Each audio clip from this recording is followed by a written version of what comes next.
How did you lose your virginity? I've always been a huge nerd. It was especially bad in middle and high school, when pretty much no one would talk to me. I had a very bad stutter and I was 4.5 feet at best, so girls never gave me any attention and most guys just saw me as someone to shove around, if they saw me at all. Because of that, I spent a lot of time alone, and one of the only real hobbies I had was building Legos. I must have had at least 200 sets in my basement, and even when I was 16 or 17, I would spend hours at a time down there building all kinds of things. I never let anyone else down there, but I did sometimes think about how amazing it would be if I actually had someone to play Legos with. In my senior year, however, something crazy began to happen. I hit an insane second growth spurt, my acne began to clear up, and as I started to get more confident, my stutter almost completely went away. By the time I graduated, I was 5 foot 10 inches and had an almost completely clear face. However, I still had very few friends, and Legos were still a huge part of my life. When I went to college that fall, the thing I was saddest to leave behind were definitely my bricks. My roommate was a really nice guy, as were everyone else on our floor.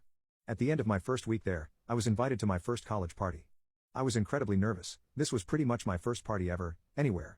The scariest part was that maybe 20 minutes in, a very pretty girl came up to me and started talking to me for a long time. I could almost feel my stutter creeping back in, especially as she kept making weird eyes and faces at me. Suddenly, however, she mentioned something about her little brother playing with Legos, and I lit up instantly. I must have ranted to her for at least half an hour about all the Lego sets I had at home, and all the builds I had come up with in my spare time. Finally, she shut me up, and asked if I wanted to come back to her dorm so we could play with Legos. I got really excited, and said yes instantly. Needless to say, we ended up having intimacy that night. It was fine, but I was still kind of disappointed that I didn't get to play with Legos.